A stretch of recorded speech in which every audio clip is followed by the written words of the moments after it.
We are passengers on a controlled and purposeful explosion. As if we are microbes riding on a piece of shrapnel from an exploding grenade. All of the universe's matter and energy, even space and time, came into existence in a single moment. But far from a chaotic explosion, this initial blast seems to have been finely tuned, as if it has been designed to benefit us and our tiny planet. Today, our knowledge of the heavens and the earth and the forces influencing them is greater than that of all previous generations combined, and our sense of wonder grows with each new revelation. Astronomer Hugh Ross will be our guide as we tour the universe. We'll travel outward in space and backward in time. We'll marvel at the power and the intricate design around us. And we'll gain a clearer picture of our cosmic context, our place in the physical universe, and in the spiritual realm that encompasses it.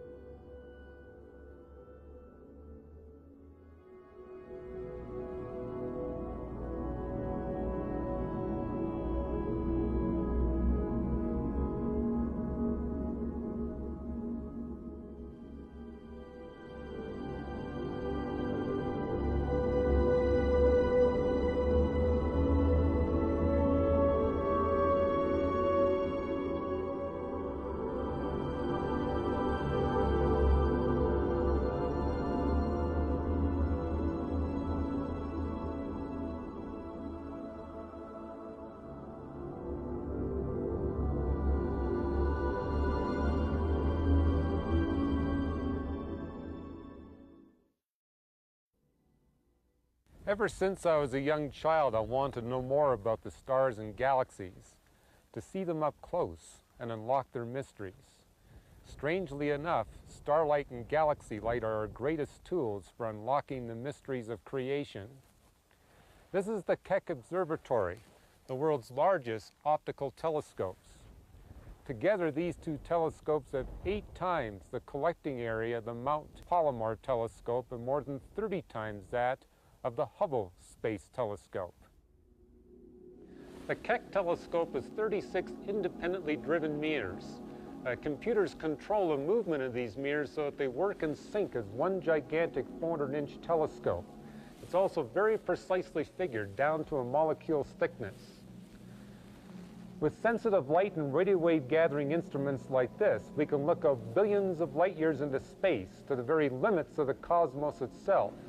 But as we look out into space, we're also looking back in time. This is where astronomy is unique among the sciences, because it alone directly observes the past. Matter of fact, astronomers are always observing the past. Light waves, radio waves, and all other kinds of electromagnetic waves may seem to reach us instantaneously, but they don't. They seem to because they travel so fast.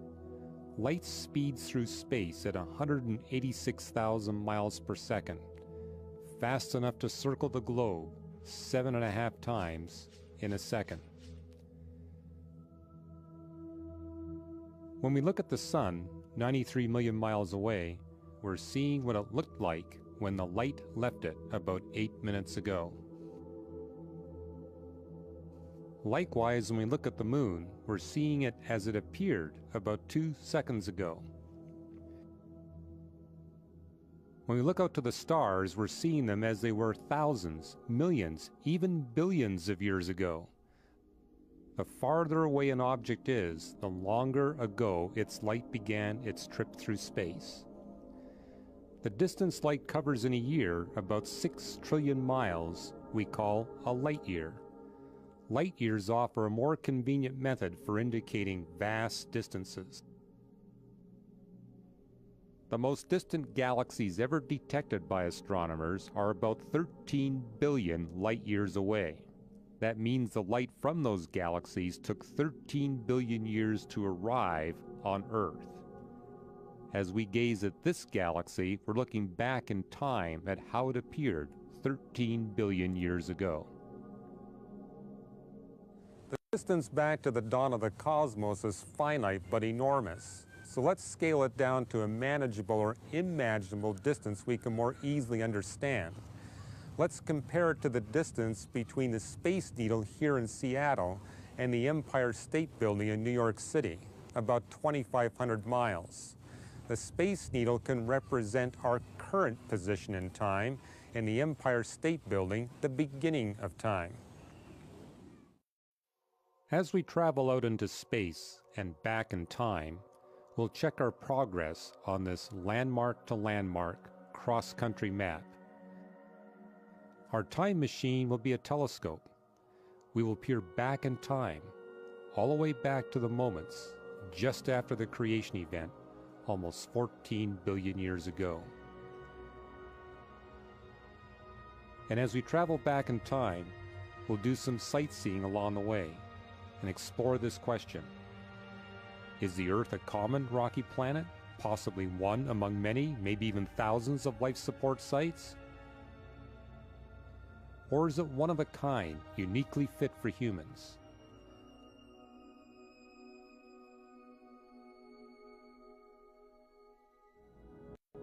Now we're ready to start our journey back in time. We'll begin with our nearest neighbor in space, a cosmic hitchhiker only 2 seconds away, the Moon.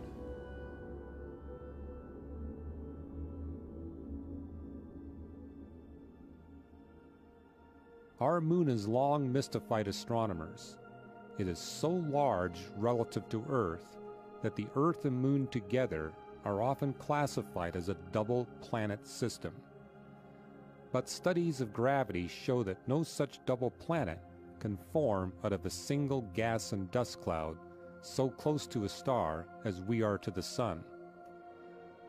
The Moon must have formed later through some unusual process.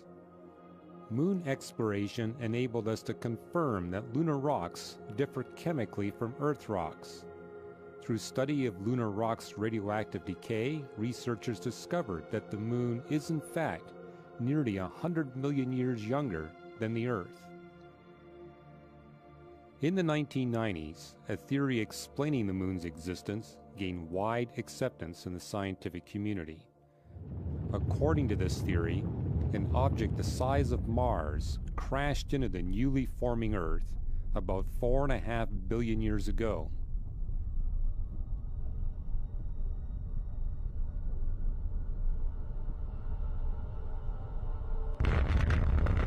Most of the object's mass was absorbed by the Earth, but this collision also sent up a huge cloud of dust and rocky fragments all around the Earth. In time, gravity pulled those fragments together into one solid body, the Moon. The Earth, meanwhile, lost its entire atmosphere, and a new, much thinner one began to form from gases released by Earth's crustal material. Such a collision may seem a disaster, but it proved just the opposite. It set in motion certain alterations to Earth's features that eventually made this planet a uniquely suitable site for life. The odds against a collision benefiting the eventual support of human life are staggering. The planet colliding with the Earth would need to be the right size, moving at the right velocity, striking at the right angle, made of the right materials, and occurring at the right time in the development of planet Earth. If any one of these factors were off by just a few percent, the Earth would be barren today. Unless that impact had occurred, Earth's atmosphere would be much heavier than it is, even heavier than that of our neighboring planet, Venus.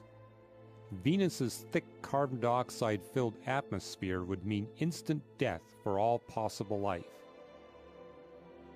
The extra mass Earth gained from the collision, along with its atmospheric revision, meant that water could exist on Earth in all three states: ice,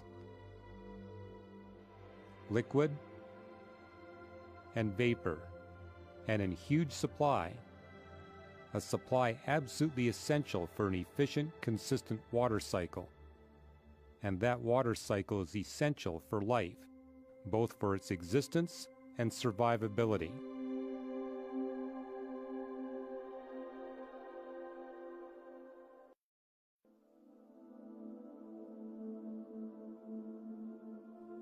Besides the Moon and an occasional asteroid, Earth's nearest neighbors are the planets Mercury and Venus on the inside, between the Sun and the Earth, and Mars on the outside. Our closest neighbor, Venus, like Mercury, is so close to the Sun that the Sun's gravity has worked like a set of brakes on its rotation period. Venus takes 244 Earth days to spin around just once. Our planet rotates about 4 times more slowly today than when life first appeared. Scientists have determined that a more radical change in Earth's rotation rate would have been catastrophic for life. Mercury, like the Moon, has only a slight atmosphere. Therefore, since virtually no erosion has occurred, Mercury's oldest geologic features remain, the scars of ancient impacts by asteroids and comets.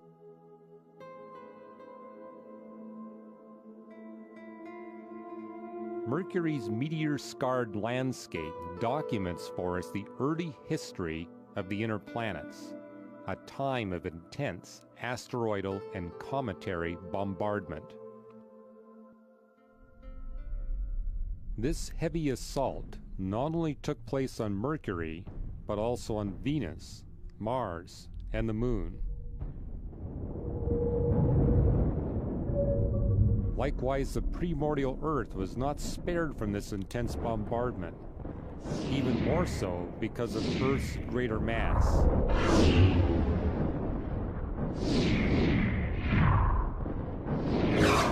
This heavy bombardment resulted in searingly hot conditions, hot enough to vaporize the Earth's oceans and melt the Earth's crust. Obviously, no possibility for life existed at that time.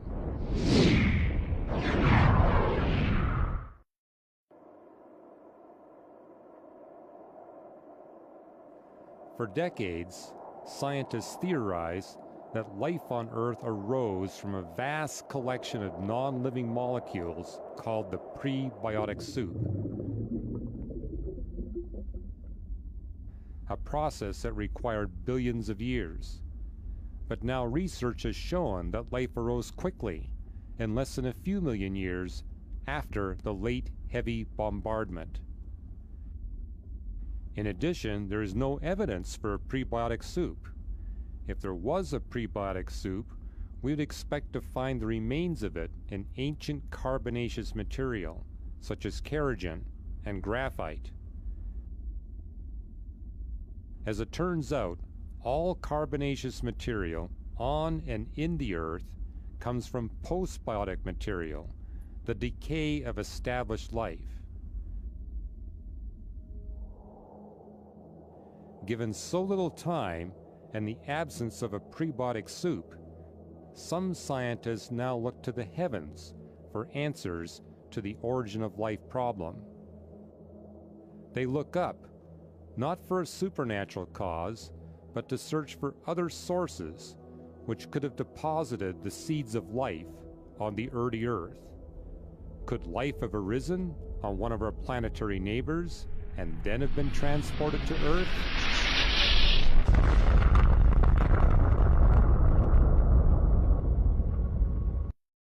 Many scientists are now looking to other planets to find support for this idea. But even if we were to find life on a nearby planet, where did that life come from? How can we be sure of any life we find on a nearby planet is not really a cross-contamination from the abundance of life on Earth? The Earth is brimming over with life. It's only a matter of time before we find the remains of these Earth organisms on Mars. And many scientists will claim this is undeniable proof that life arose by natural processes there. But a simple test exists which would prove these organisms came from Earth. All DNA has a consistent complex signature or order to its structure. This signature is passed down from each living organism before it. If the DNA signatures found in the remains of life on Mars match that of the DNA found in life forms on Earth, then the only logical conclusion is that the stuff on Mars must have somehow come from Earth. Just as asteroids and comets colliding with Mars can send Martian rocks to Earth, so too collision events on Earth send Earth rocks to Mars and the rest of the solar system. Mars is the best candidate beyond Earth for finding the remains of Earth life. It offers a far from hospitable environment. Mars is so dry, its atmosphere so thin, and its gravity so weak that a drop of water evaporates in less than 1 second on the Martian surface. Radiation, violent storms, instabilities of axis and orbit, and freezing temperatures lower than the Antarctic winter mean life cannot survive there, at least not for long. Billions of years ago, Mars had a warmer and wetter climate, which led scientists to speculate it could have spawned life. However, the chemical environment of early Mars was even harsher than Earth's, making a naturalistic scenario for the origin of life impossible.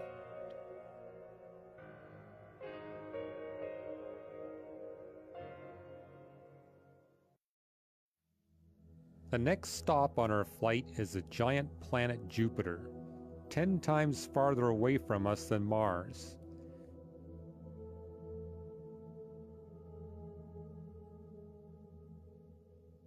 At a distance of 400 million miles from Earth, we have traveled less than a millionth of an inch on our journey from the Space Needle to the Empire State Building. Jupiter is 40 light minutes away from Earth. That means it takes light from Jupiter 40 minutes to reach the Earth. Jupiter is such a colossus that it outweighs by 2.5 times all the other planets in our solar system combined. The giant red spot we see as we look at the top of Jupiter's dense atmospheric layers shows a 2,000 mile-per-hour hurricane raging for centuries. To give some perspective, that spot is 4 Earth diameters across. Of Jupiter's several dozen moons, Io, Europa, and Ganymede are the 3 most closely studied. Each of them is larger than our moon and less tranquil. Io sometimes suffers violent volcanic eruptions. Some astronomers believe Europa may have subterranean liquid water, and that this water spawned life. Given the importance of water, it's no surprise that scientists have named Europa as a candidate for life. But recent studies of the craters on Europa's surface have established that its ice sheet is at least 12 miles thick. Such thick ice prevents any oxidants from reaching whatever subterranean ocean may exist. Without oxidants, no metabolism. Without metabolism, no life is possible in Europa. Moreover, as we shall continue to see, water is but one of more than 200 physical characteristics that must be met for life to survive, let alone what it takes to generate life. Researchers in the 1990s sought to probe Jupiter's many mysteries, such as the degree to which light penetrates those thick clouds, and whether the planet has a rocky core or just super dense frozen gases. In the course of their investigation, they discovered evidence of Jupiter's importance to Earth life. Jupiter is positioned and dimensioned to shield Earth from collisions. The planet's nearness and mass typically deflect comets and asteroids that are moving on a collision course with Earth. Occasionally, Jupiter itself takes the hit, as in this 1994 encounter with comet Shoemaker-Levy. Though each fragment of Shoemaker-Levy was smaller than Manhattan Island, 21 of them raised fireballs more than 10,000 miles high and made Earth-sized bruises in Jupiter's atmosphere. Any planet capable of sustaining life needs a just right-sized Jupiter standing guard to shield it from life-ending asteroid and comet impacts. Jupiter's size and position are important to Earth life for yet another reason.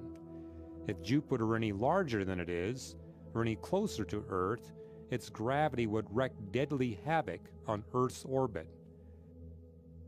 Jupiter is a just right size protector in a just right location.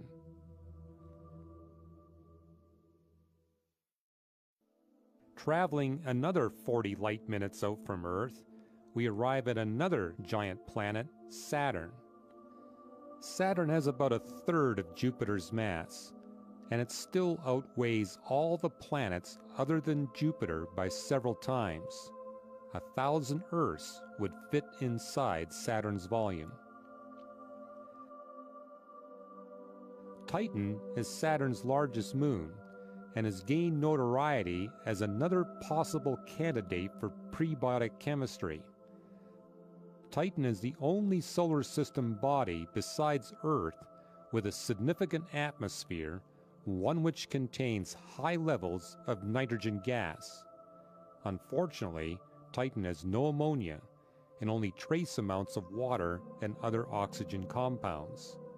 Without these critical ingredients, none of the building blocks of life molecules can be chemically assembled. The next two planets we encounter are also gas giants, Uranus and Neptune. Uranus is 15 times more massive than Earth. Like all planets this large, including Jupiter and Saturn, it's mostly gas. Uranus, like Saturn, is surrounded by concentric rings, but unlike any other planet in the solar system, its rotation axis points toward the Sun. Neptune, just slightly larger than Uranus, features a great dark spot, presumably a large, stable hurricane like Jupiter's Great Red Spot. Neptune's largest moon, Triton, orbits in the opposite direction to the planet's rotation, leading us to conclude that it was captured after Neptune's formation. Neptune is more than 4 light hours away from Earth. From Neptune's surface, the Sun would appear as just a bright point in the sky. Neptune is so frigid that ammonia and nitrogen would liquefy there and gasoline would freeze. These 4 gas giants, Jupiter, Saturn, Uranus, and Neptune, travel in unique, almost circular orbits on a horizontal plane around the Sun. This stands in stark contrast to gas giants so far discovered outside our solar system, which either orbit too close to their stars or have elliptical and/or non-horizontal orbits. Even a slight deviation from their appointed paths would be catastrophic for life on Earth. Traveling out almost 6 light hours from Earth, we come to Pluto and its companion Charon. Pluto is the smallest planet in our solar system, smaller than our moon, made mostly of ice. Pluto's moon Charon is less than half Pluto's size. Beyond these frozen outposts lie other tiny bodies orbiting the Sun. Now we reach the last stop before departing our solar system, a vast area of asteroids and comets. The inner ring is called the Kuiper Belt. The density and positions of these asteroids act as a stabilizing force for the orbit of Neptune.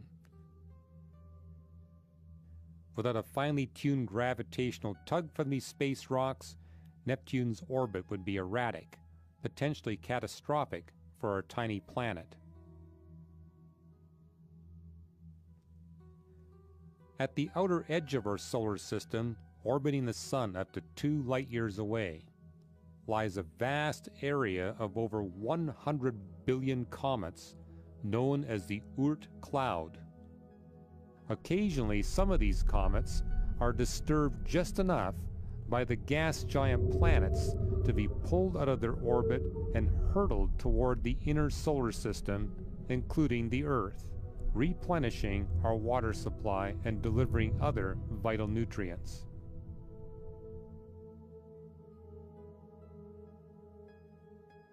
On our trip across the United States, we have traveled just 0.04 of an inch from the base of the Space Needle toward the Empire State Building.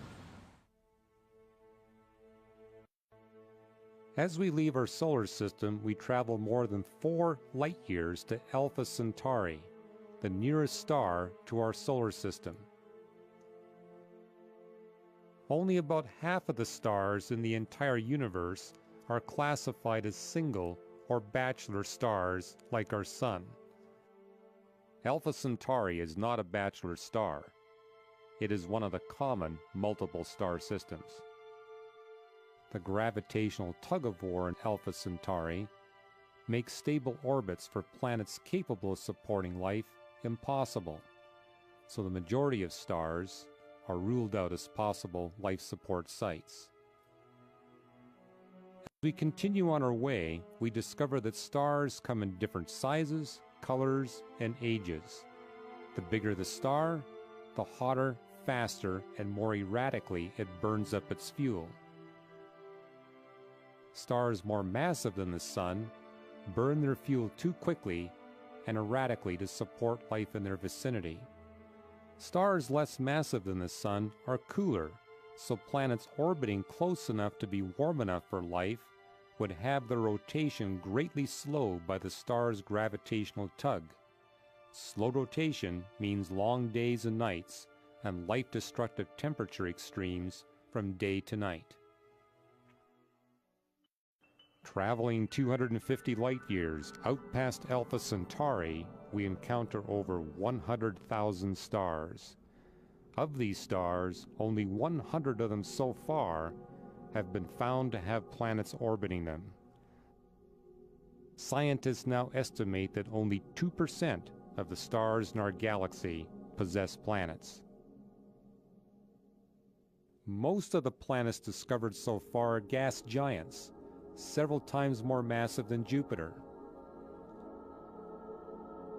All of them either orbit their star closely or have non-circular, non-horizontal orbits. Either way, they would destabilize any small rocky planets like Earth that might be near them.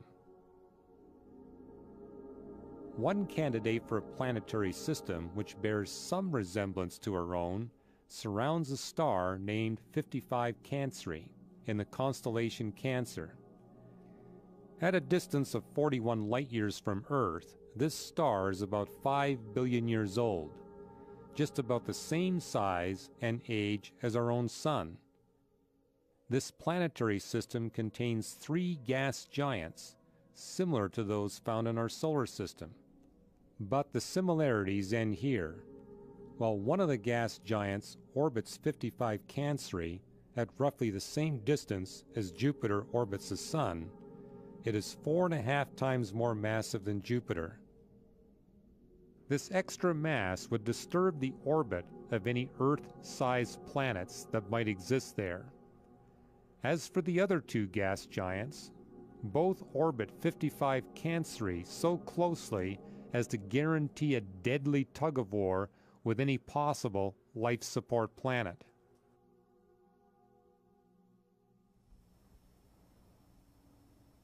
So far, none of the extrasolar planets cataloged by astronomers possesses even one of the more than 200 design characteristics necessary for life. Chances are we'll find thousands of planets outside our solar system, but the possibility that we'll find a whole suite of planets, like those in our solar system, uniquely positioned to sustain life on one planet, is growing more remote every day. Further out from Alpha Centauri, but still within our Milky Way galaxy, we also encounter hundreds of gas and dust clouds called nebulae. Their strikingly beautiful colors are created as the nebulae are ionized. Radiation from nearby large stars supercharges the electrons and sends them flying away from their atoms and molecules. As electrons escape from hydrogen atoms, they produce a red glow. As they leave oxygen atoms, they produce a blue-green glow. Gaseous nebulae may be described as stellar maternity wards. Our galaxy, called the Milky Way, is still giving birth to new stars. Our own sun is considered a late-born star, and as you'll see, life depends on that critical timing. Stars form within nebulae much the same way raindrops form within Earth's clouds. Gravity is a key factor. Gas and dust particles begin to pull together under gravity's influence. But as they do, more molecules collide, producing heat. As the particles continue coalescing, more and more heat results, especially at the core of that condensation. Eventually, the core becomes hot enough to ignite nuclear burning. At this ignition point, a new star is born. Since our sun also went through this type of birth process, most scientists classified it as an ordinary star. But several recent discoveries have caused astronomers to reconsider this assumption. Evidently, our sun is very rare indeed. Most stars are either too small or too big, too young or too old, contain too many metals or not enough metals. Our sun's radiation and its precise location in our galaxy are all critical factors for life. A few tens of thousands of light years beyond the center of our Milky Way, we arrive at the halo, where most of the oldest stars reside.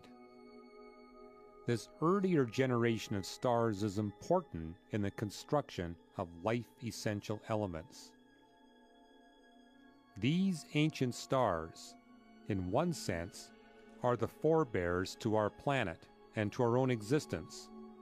As stars exhaust their fuel and die, they bequeath to us their ashes, the heavy elements needed for the next generation of stars and for planet building. Our Earth could not even exist without 9 billion years worth of ashes from dead and dying stars. Stars about the size of our sun, or smaller, lose their outer layers gradually. When the last of their nuclear fuel supply is exhausted, all that remains is a burnt-out core like a cinder after a fire. These cinders, called white dwarfs, take over 10 billion years to cool and play a critical role in our existence. For only on the surface of a special white dwarf binary star is the life-essential element fluorine manufactured. Without fluorine, certain proteins would be unable to form, and life in the universe would be impossible. Even more remarkable is the fact that even with as many as 1 trillion galaxies in the universe, our galaxy, the Milky Way, is likely one of only a few where sufficient fluorine production sites exist. When a star larger than our sun runs out of fuel, the outer gas shells undergo a sudden collapse. They crash into the core with enough momentum to ignite one final eruption, an explosion so intense that when it happens in our own galaxy, it's bright enough to be seen during daylight hours. This final cataclysmic blast, a supernova, produces many elements essential for life: carbon, nitrogen, oxygen, phosphorus, potassium, sulfur, iron, copper, silver, and many others. It scatters them throughout the interstellar neighborhood to be absorbed later by star-producing gas and dust clouds. All of these various types of stars, in all of their various stages of life and death, play a vital role in our well-being. And far from being a waste, every minute of the past 14 billion years of star formation was necessary in order to enrich our planet with the elements that make life possible.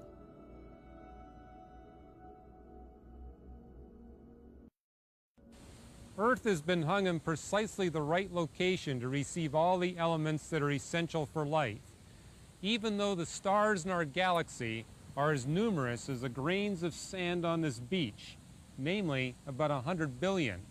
Many astronomers are now convinced that it's extremely unlikely that there could be another habitable planet anywhere among them. Even if the just right planetary system were to form from the just right elements of dead stars, there is another critical factor to consider. The life support planet must be positioned at the just right location within the galaxy. Near the center of our galaxy, conditions are too congested.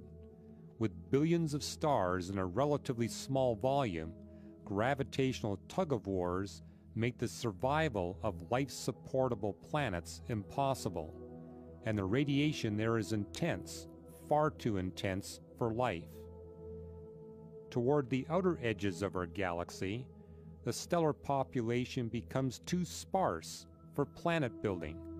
The heavy elements generated by supernovae and white dwarf binaries are too few and far between, not enough building material to make planets.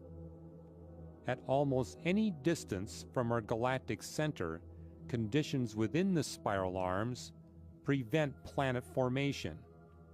Amazingly, our particular solar system resides at the perfect location, in between spiral arms, neither too close to the center nor too close to the outer edge.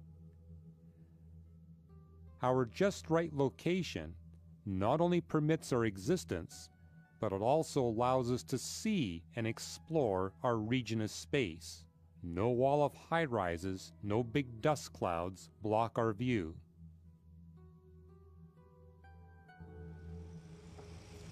On our travel map across the ages, we reach the center of the Milky Way here at 25 feet from the Space Needle's base. Going past the center towards the halo, we add another few feet. When we are ready to exit our galaxy and move out into the vast reaches of space, we'll have come only a little more than 50 feet on our scale map.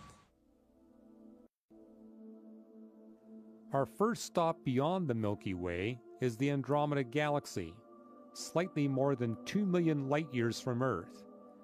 That means we're looking at Andromeda as it appeared a little more than 2 million years ago. Andromeda resembles the Milky Way in structure, but it's about twice as big. Together, our galaxy and Andromeda account for nearly 7/8 the total mass of the small galaxy cluster in which we reside, a cluster colorfully named the Local Group. The vast majority of galaxies reside in dense clusters, and these clusters must be ruled out as possible life sites. The gravitational tug-of-wars among these tightly packed galaxies render them unfit for life. Fortunately, our local group is not a dense cluster. Also, it is located in the extreme outskirts of another cluster, the Virgo cluster, safe from the gravitational wars. On our way to the Virgo cluster, we pass by several beautiful galaxies. In the South Polar Group, about 8 million light-years away, we meet with NGC 300 with its lengthy spiral arms. We can see them extending all the way out from the nucleus. Only 6% of the galaxies in the universe are spirals like our own, and only spiral galaxies can contain planets in stable orbits about their stars. This one design characteristic alone significantly restricts the number of potential sites for life. Just slightly farther along, we see NGC 253, a spiral seen edge-on. The nucleus is unusually small with no central bulge visible. M81, about 11 million light-years away, has a huge central bulge and rather thin, regular spiral arms. Even the size of a galaxy's bulge must be fine-tuned in order to sustain life. If the bulge is too large, then a planet like Earth will be blasted by deadly radiation. If the bulge is too small, then not enough planet-making gas and dust gets funneled to the zone in the galaxy where life support planets would need to reside. M81's neighbor, M82, is another spiral, but we see it edge-on. An enormous eruption of gas and dust is exploding out from M82's nucleus, perhaps ignited by a burst of star formation. Centaurus A, 15 million light-years distant, is highly irregular in that it has a thick dust lane perpendicular to the major axis of the starlight. More typical is a sombrero galaxy, where the axis of the dust and the axis of the starlight coincide. The location and quantity of dust in a galaxy is critical for determining whether or not any life-supportable planets can form. Just past 30 million light-years away, we find the Whirlpool Galaxy, actually an open spiral galaxy interacting with a smaller, irregular galaxy. The center of the Virgo cluster is 45 million light-years away. Here sits M87, an elliptical galaxy, one of the more common types of galaxies in the universe. Because of its shape and lack of spiral arms, it cannot give rise to life support planets. M87 is 10 times more massive than the Milky Way, and one of its distinguishing features is the black hole at its core. This hole weighs in at 2 million solar masses. 75 million light-years distant, we reach the Fornax cluster. It contains this beautiful spiral galaxy, NGC 1365. Some astronomers believe the bar may be a temporary feature caused by infalling gas. We see a burst of star formation along that bar. With galaxies packed so close together in clusters, collisions are inevitable.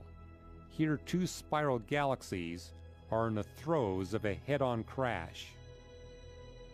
The next cluster we meet in our journey, the Hercules cluster, is over 400 million light-years away. Just from this cursory view of our galactic neighbors, we observe that a staggering number of factors must come together to sustain life.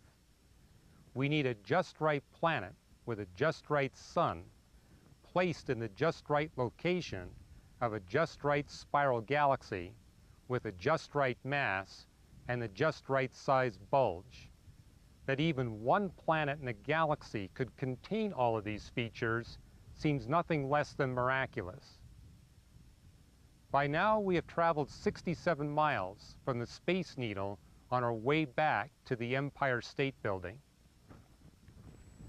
Once we've reached this point, at 400 million light-years from Earth, beyond the Hercules cluster, we come to a cosmological desert where the scenery virtually disappears, not because there's nothing there, but because we cannot see clearly enough through our windows. Until recently, we had very few measurements and images of this region of the cosmos. Thanks to many new instruments, like the Keck telescopes, the Hubble Space Telescope, the COBE satellite, and others, the curtains are beginning to draw back. Even so, information is still limited. Only a few dozen images are available. For our journey, this segment of space is shrouded in haze. But here and there, our telescopes pierce through to capture images of distant quasars and galaxies. Millions of galaxy clusters fill the universe, each containing thousands of galaxies, adding up to 10 billion trillion stars. That's 10 with 21 zeros after it. To try to get a handle on this colossal number, consider this. If 10 billion trillion dimes were stacked on top of each other, the line of dimes would make 125 trips to Alpha Centauri and back. As vast and innumerable as all these galaxies and stars may seem, and as tiny and insignificant as they make us feel, this enormity is essential to life's existence.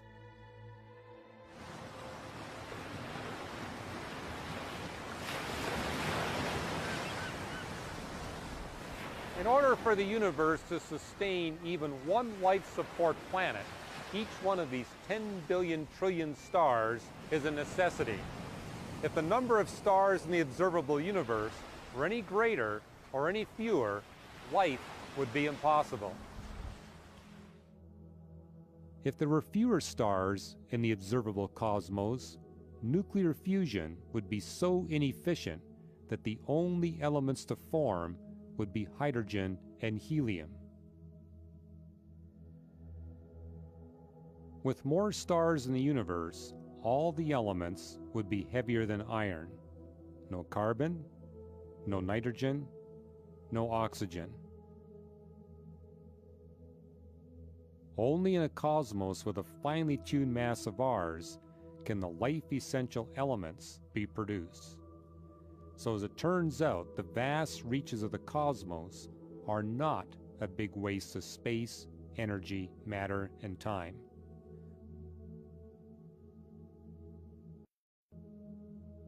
When we travel to about 6 or 7 billion light-years away from Earth, we are confronted with a remarkable discovery. In April 2000, scientists published the results of a landmark study in which they used a balloon-mounted telescope over the cold, stable atmosphere of Antarctica to test several characteristics of the universe. Known as the Boomerang Project, the cold, stable atmosphere of the South Pole enabled scientists to more precisely calculate the universe's rate of expansion. Apparently, for the first 8 billion years after the creation event, the expansion of the universe was slowing down, like shrapnel after an explosion. But the boomerang experiments revealed that for the last 6 billion years, the expansion of the universe has been speeding up. Scientists discovered that there are two factors precisely governing the expansion of the cosmos throughout its history: mass density and space energy density. The mass density, which dominated the first half of the universe's existence, slows down cosmic expansion, while the space energy density, which dominates the more recent half of cosmic history, speeds it up. This delicate balance represents the greatest fine-tuning ever discovered. If the mass density were to vary by more than 1 part in 10 to the 60th, or the space energy density varied more than 1 part in 10 to the 120th, life would be impossible anywhere, anytime in the universe. As we move farther and farther away, farther and farther back in time, we begin to see some mysterious objects called quasars. Only since the mid-1960s have we built instruments capable of detecting them. Since that time, we have learned that when very large galaxies are young, intensely powerful plasma reactors form in their nuclei. These reactors burn with such intensity during this stage, called the quasar stage, a tiny core in the nucleus, a core no bigger than our solar system, outshines the rest of the galaxy by many orders of magnitude. Ordinary galaxies, far back in their formative stages, burn so dimly that only telescopes as powerful as the Hubble Space Telescope and the Keck can successfully image them. The galaxies shown here are so distant that the light picked up by our telescopes was emitted about 5 billion years ago. These galaxies are 10 billion light-years away. They allow us to glimpse what the universe looked like at a third of its current age. Take a deep breath.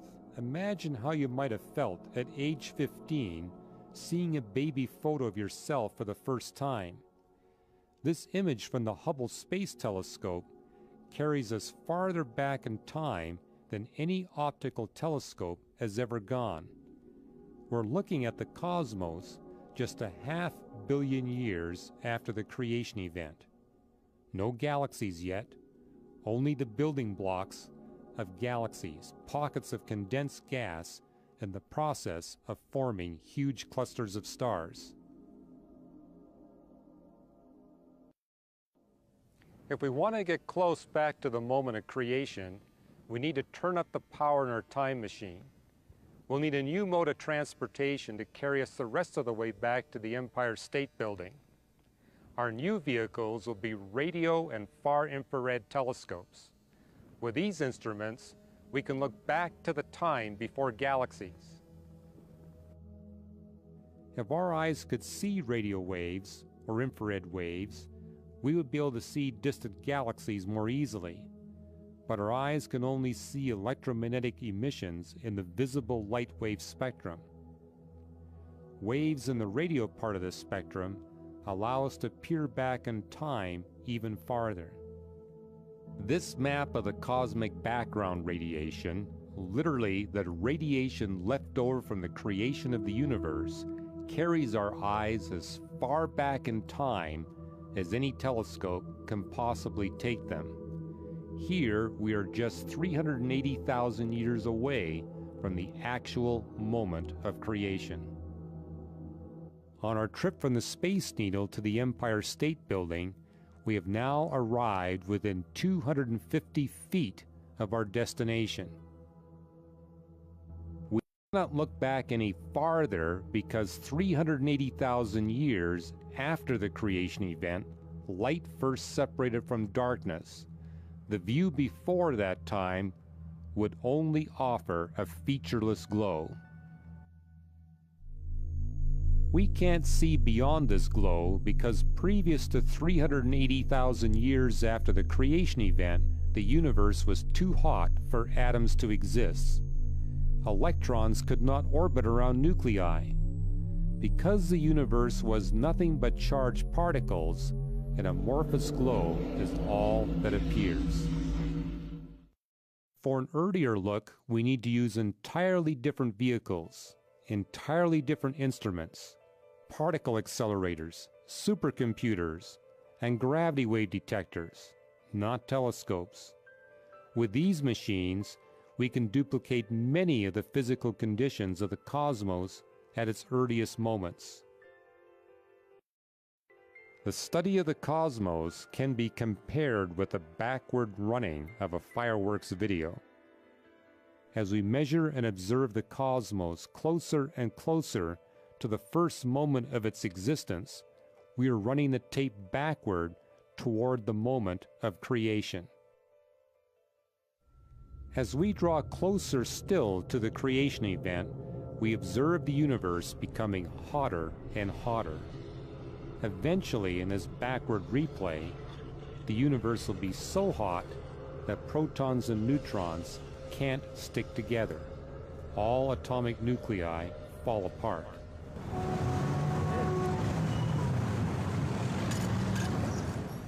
At this point, we're just 3 minutes away from the creation event, less than 1/10 of a millionth of an inch from the Empire State Building, just a few molecules away from its base.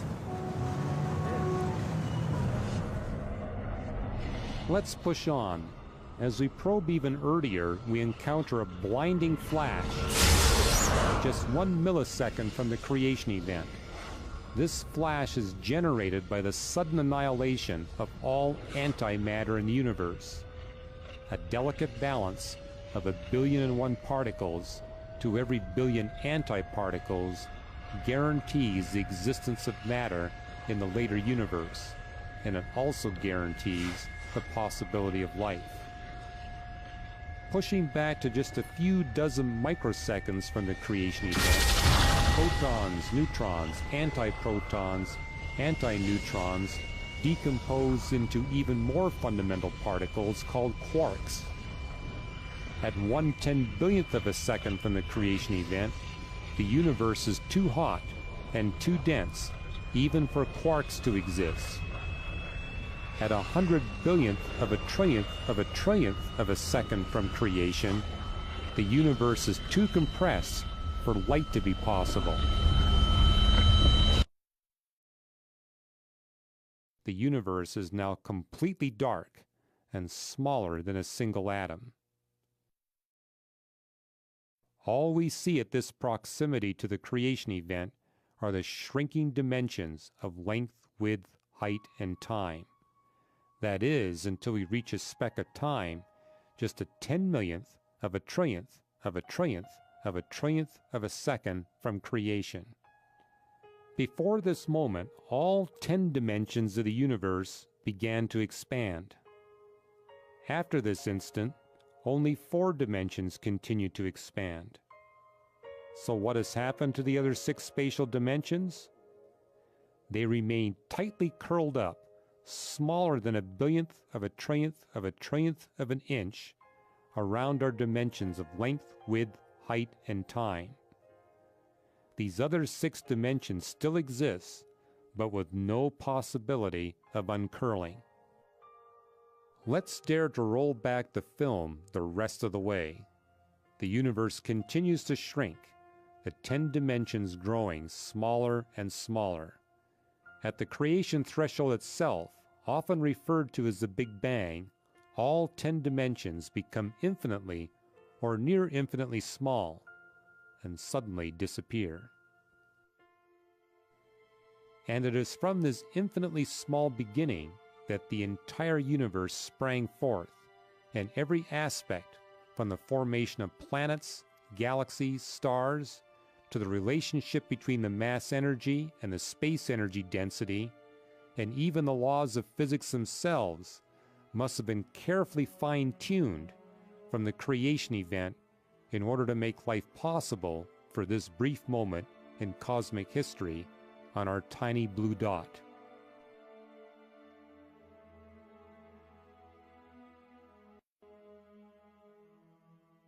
But some might still argue that the Earth is not really all that special. If we believe the Earth is unique, some might argue that we're in danger of going back to ancient times, when the Greek mathematician Ptolemy popularized the idea that the Earth is at the physical center of the universe. This geocentric view dominated Western thought until the late 16th century, when Copernicus revived an alternative scenario that the planets orbit around the sun. Then Galileo peered through his telescope and rocked the world with observational evidence that Copernicus was right. This Copernican revolution describes a modern mindset that Earth is mediocre, just one tiny planet in a vast cosmic sea, and that the potential for finding many Earth-like planets is out there just waiting for discovery. But the more astronomers learn about the universe, the more evidence they find that the conditions necessary for life are far more numerous and far more narrow than anyone imagined. During our journey back in time, we have explored just a few of the over 200 finely tuned characteristics needed in order for any life to exist on any planet. This idea, known in astronomical circles as the anthropic principle, demonstrates that the universe has been crafted for the benefit of man. Religious, agnostic, and even atheistic astronomers use the anthropic principle as the foundation for their research of our vast cosmos. Increased understanding of the anthropic principle seems to be causing a new kind of revolution in the astronomical community. In one sense, Ptolemy's idea of geocentrism doesn't seem so silly after all. While Earth certainly isn't at the geographic center of the universe, it does seem to be at the biological center. Far from being a common, mediocre, rocky planet, Earth seems exceptional in every way. So what are we to make of all the observations that the entire universe appears to have been meticulously designed for humans? You could just say, what a coincidence, or it's just chance. But most astronomers don't seem to find those answers very satisfying. The fingerprints of intentionality and purpose are unmistakable. And here we confront the cause of the universe, what some astrophysicists call the entity. Listen to what a few prominent scientists have said about the origin of the universe. Physicist Paul Davies has moved from promoting atheism to conceding that the laws of physics seem themselves to be the product of exceedingly ingenious design. He further testifies, "There is for me powerful evidence that there is something going on behind it all. It seems as though somebody has fine-tuned nature's numbers to make the universe. The impression of design is overwhelming." And astronomer George Greenstein, in his book, The Symbiotic Universe, expressed these thoughts. As we survey all the evidence, the thought insistently arises that some supernatural agency, or rather agency, must be involved. Is it possible that suddenly, without intending to, we have stumbled upon scientific proof of the existence of a supreme being? Was it God who stepped in and so providentially crafted the cosmos for our benefit? Or consider the words of theoretical physicist Tony Rothman. When confronted with the order and beauty of the universe and the strange coincidences of nature, it's very tempting to take the leap of faith from science into religion. And then there are the words of Arnold Penzias, who shared the Nobel Prize in Physics for the discovery of the cosmic background radiation. Astronomy leads us to a unique event, a universe which was created out of nothing, one with a very delicate balance needed to provide exactly the conditions required to permit life, and one which has an underlying, one might say, supernatural plan. Finally, as Stephen Hawking concedes, it would be very difficult to explain why the universe should have begun in just this way, except as the act of a God who intended to create beings like us. The entity that brought the universe into existence must be the master of all space, time, matter, and energy.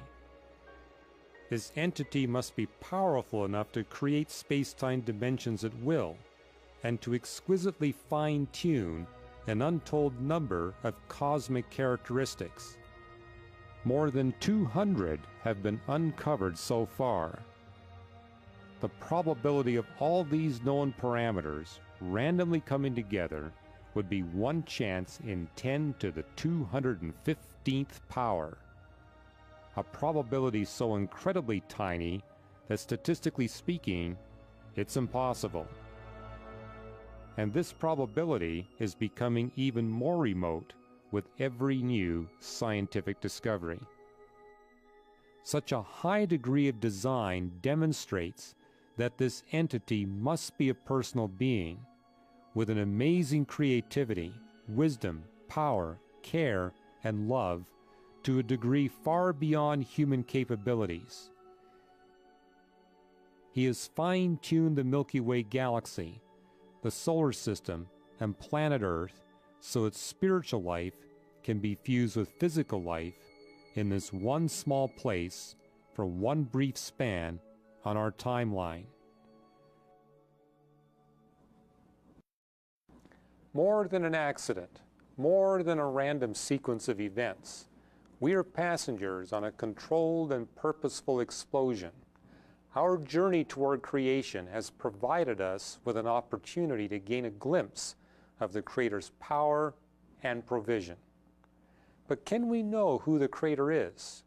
If this Creator is revealed through any or all of the world's religions, then it seems reasonable that this revelation would not contradict what He has revealed in the record of nature, science, and the world around us.